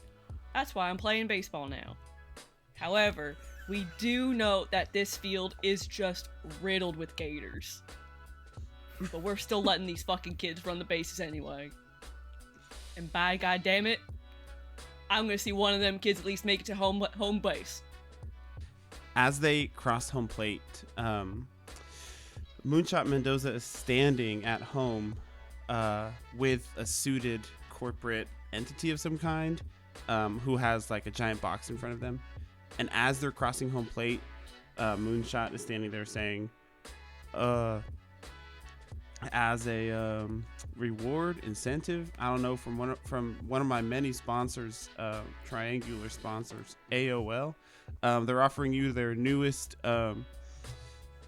tablet, some kind of thing where, I don't know, all you horny kids like to talk online or something. This is connecting you online. So triangular tablet, go at it. Thank you for being here today. It's gonna make reading at AO3 so much better. Thank you so much. Thank you so much, and thank you to my sponsor, AOL. The children have run the bases. They have drank their energy drinks. They have crossed over home plate. They were handed special triangle tablets designed just for them. And they continue that running spree into what looks like a slip and slide, but it's interdimensional slip and slide. And they take their tablets full of wisdom and knowledge. They go through this slip inside, and then the locker room door opens, and a bunch of new Florida Mem team members walk out, as they are the kids that have traveled in time, have aged up, and now become new players of the team. And they have advanced their triangular tablet capabilities even further. So excited, we've recruited a whole glee club. That's gonna be great. A new glee club. And now all these kids are sport nerds. Yeah. The holy Dangerous combination of performance nerd and sport nerd. I'm all too familiar.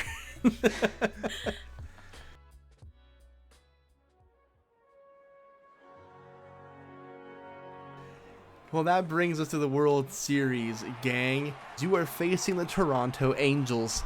As previously mentioned by one Danny, this is a team of literal, actual angels from Canada. You will play this game as normal. And there are a few different things you can do during the World Series. The main one is when it comes time to make any rolls, you may choose to roll again if you have a 4 or higher on the die. This can be to incite more chaos. This can be during the scoring section in case you want to try and roll a higher number or even a lower number. You just have that additional rule in the bank for this one. Given that we now have a glee club, and our last game, of course, we really succeeded thanks to the blood ring. And we are the Florida men. Danny goes up to the glee club, the new members, and goes, do you guys know it's raining men? I think that would really hype up the crowd. It's like kind of our thing. I'm going to have you roll 3d6 for that. Great. Cool. Okay, there's a 1, a 2, and a 6, but the 6 works. Yeah. The Glee Club consults the triangular tablets. You hear them harmonizing and getting on pitch, finding that B flat as their starting note.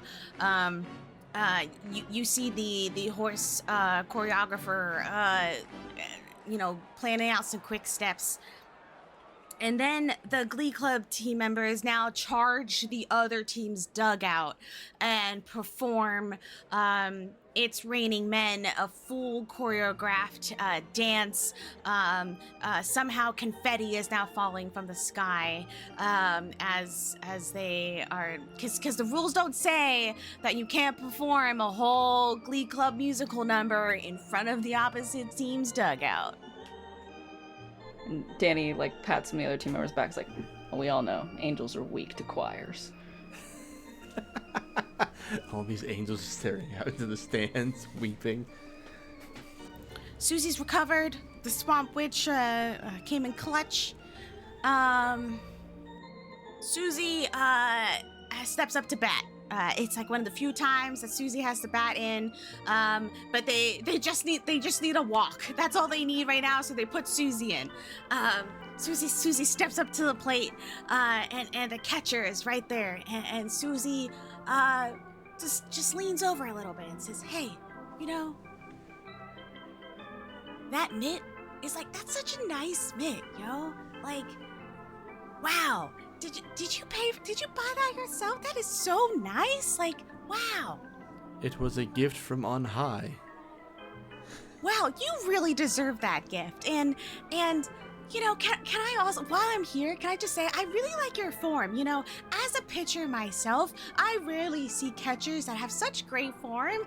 Do you think maybe, you want to go practice later or something?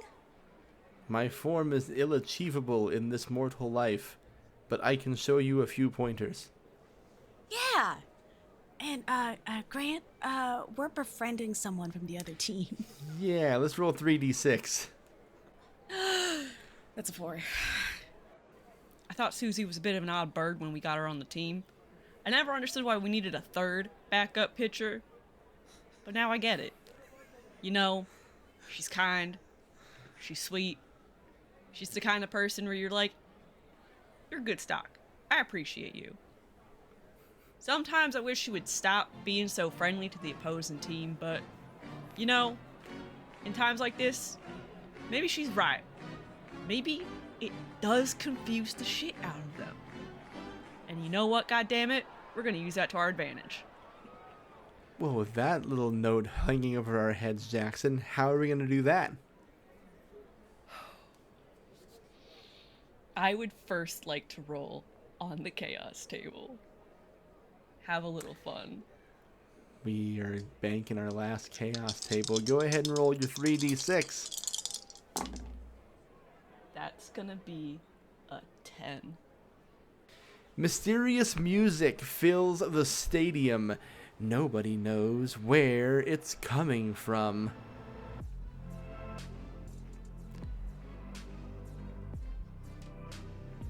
I feel like it sounds like those haunting little Glee Club kids. It's gotta be them. I feel like it's coming from all angles, where it's haunting. It's you don't know where it's coming from. It sounds like it's coming from the back of your head. and it just freaks the fuck out of you. But maybe, just maybe, you can use that to get them spooky little angels going nuts. Trip them off their game. You know, I've seen a lot of things in my day. Seen all sorts of stuff, but you know, Jaxson up at the plate, and the strange music filling the stadium. It's like It's Raining Men is going on. That's happening still, but it's echoing and like with the younger versions, and it's a fascinating little sound. It's really interesting. But Jaxson, you know, the Angels seem distraught by all this, and pitcher throws Jaxson a real nice clean one down the middle, and it's a home run. Nice, beautiful, right out of the stadium. World Series, nothing quite like it. I mean, again, I've seen a hell of a lot of things, but that is a beautiful swing. I see Susie has befriended the catcher, and every time Susie comes up to bat, just randomly, they get a 4-pitch walk, and the catcher will walk around the bases with them, actually, like hand in hand. And so I'm inspired by this, that I could possibly charm someone on the opposite team, charm someone to give me something I need. And so I'll for the first time in my career, not swing as hard as I can at a pitch and just hit a well-placed double. And while I'm standing on second base, pretend like I'm going to steal, so the second baseman will come over, and I'll talk to the second baseman, the Angel, and say, how about a little bet? It's a real close game. You must be pretty bored being an Angel and everything's perfect, you know, for you, but how about a little wager to make things interesting? Gambling is a sin. All right, well, how about an agreement? Agreement is not a sin. I will, if we win this game, you give me the ability to breathe in space. And if you win this, because I think you got some divine stuff going on, maybe some gifts you could offer. And Of course. if you all win this game, I'll bring my wealth of sponsorships and abilities to Toronto. So be it. Roll You agree 3d6 for me. Okay, great. All right, that's 3 successes. You know, when I first got into majors, when I first got drafted to this team, fresh out of high school, I didn't have many friends. I didn't really know much of anybody on this team. I did know Moonshot, though. God damn it, Moonshot. You're gonna do great fucking things. And I hope you get your wish. Because if there's anyone in this team, anyone in this league who fucking deserves it, it's you. Thank you, Jaxson. After we win this World Series, I'm going to hit the ultimate heater up in space. You Just fucking you wait. better. Gotta do it for the team. Which will bring us to the final roll of the game here. World Series scoring will work a little bit differently because we have a table that we can use if the situation demands so. You're all going to roll your 1d6 for me, and you're going to add the total of that number together. If you roll higher than the 4d6 I roll, then you win. Under, you lose. But of course, you're allowed to re-roll anything that is a 4 or higher.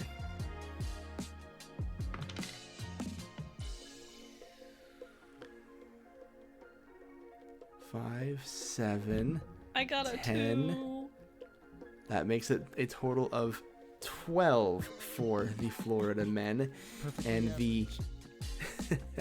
Now, I'm going to tell you that I have a 16.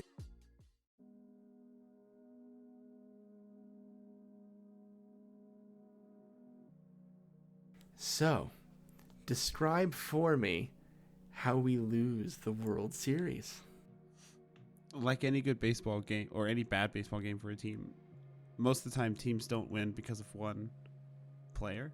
So I think Moonshot's contribution to this loss is that he's thinking about this deal he's made with the Angel at second base, And he goes up to bat, and this time he's hell-bent on hitting a moonshot, just like his namesake. And he activates the rocket bat, and he swings. But this time, the flames from the jets on the rocket melt the bat halfway through his swing, and he strikes out in a clutch situation. He's heartbroken as he tumbles back to the dugout. I think those grumpy fans would say, Danny's getting old. It's time for him to retire. He, he steps up to bat. He whiffs it a couple times. He does a little bunt. It doesn't really work out. He gets on base once, but doesn't make anything of it. And over on fifth base, when he's in the outfield, he's, nothing really comes his way. Doesn't contribute much. It's not the best game for him, but it's not the first time he's lost the World Series. It happens. Jaxson tries to think about where he's headed in the future with his career, where he's projected, got a lot of pressure riding on his shoulders, being a really good slugger, being a really good home run hitter, and for the first time he's thinking about what his reputation looks like and what being a team player looks like, and he's trying to keep his composure, trying to play it different this time, trying to be more mature and learning from his mistakes. And I think for the first time being calm and collected really worked against him. But there's always going to be more games. There's going to be more chances, and can't win them all. He's got to show that despite his losses, despite everything, that next season he's gonna come back and beat the absolute living shit out of those Angels when they come back to the Everglades. Did it hurt when you fell from Florida? No, because I had to crawl out of that hell swamp where I came from. Susie convinced the coach to put her up to be pitcher for the second to last inning. Susie got overly confident, thought that she could do it.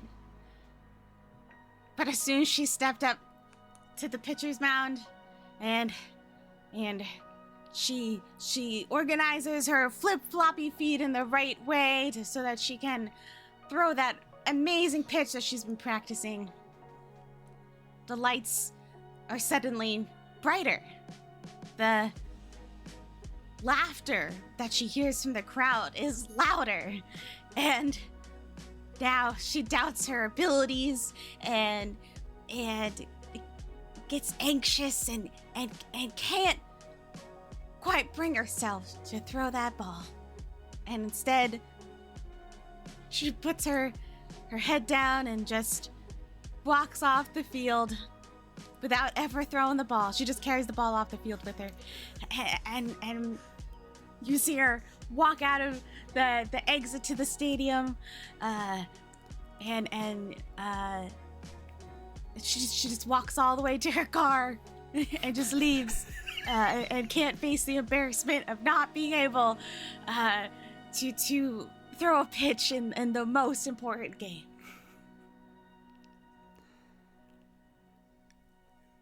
Baseball is a lot of things. It can be beautiful, it can be heartbreaking, it can be the most boring fucking day of your life, and it can be incredibly exciting. Today it was a battle of men and angels. And unfortunately this time the Angels won. But that's the beautiful thing about baseball. The Angels may have won today, but the next season starts tomorrow. And that is Ball Game. Yay! Thank you all for playing with me here tonight. Again, Ball Game was made by our friend Finch Edmond. There is a link to purchase the game in the episode description. I highly recommend you do it, especially if you were fans of things like Blaseball or Off or the Savannah Bananas. Thank you all again for your wonderful characters here tonight, these delightful maniacs. Kenny, thank you for joining us. Where can we find more of you? You can find me mostly on an actual play podcast called This Could Get Dicey, where I play with 3 friends. We are finishing our first season right now. It's been 3 years, a very long form type of campaign if you're into that. You can also find me on social medias at Chilport, CHILPORT, and on various Game Master Monday shows. Louisa, thank you for joining us. Where can we find more of you? You can find me over on Blue Sky at Louisa Blatt, Blatt. And there you can find more about the assorted one-shots that I do in the tabletop space, as well as some songwriting stuff I do, and voice acting, and my day job with video games. A lot of stuff going on over there. Also on YouTube, a friend of mine, also on YouTube at Gaythroughs, a friend of mine from college and I play a bunch of video games and do queer commentary, and it's a fun time, and you should check us out. Mags, where can we find more of you? You can find me on most social media except for the app formerly known as the Bird app. My username is at Magneto, Magneato 795. And if you liked what you heard from me tonight, I am an occasional regular over on Streaming Rainbow. I am on the first Kanto of Inferno. I am on a few campaigns for the Fathoms system that is currently being developed. And honestly, they make a lot of really good variety stuff for anything that you like. I think you should listen to and watch a bunch of their stuff. They're all delightful friends of mine. I gotta say, I agree. Silvia, where can we find more of you? You can find me everywhere relevant at Shadow Silvia. When I'm not doing fun guest roles here on awesome networks like Game Master Monday, I'm a producer over at Roll D5, where we specialize in playing indie TTRPGs. So come and play a game with us. And that's pretty much everything for now, Grant. For now. Ominous plug. Hi, I'm Grant. I've been your coach, your facilitator, your occasional guy for today's episode. If this is your first time listening to Game Master Monday, we do one-shots just like this every 2 weeks. And if you've been a fan of these 4 people, as you rightfully should be, and you've been with us for the first time, I appreciate you checking us out. We'll be back again in 2 more weeks, and we've got a lot of cool stuff coming down the pipeline here for you, including an exciting new live miniseries called Absurdia that'll be GM'd by my sister Jenny on our Twitch channel. So follow us there, hit that follow button on whatever podcast that you're using right now, and we will see you again next time. Bye-bye, everybody.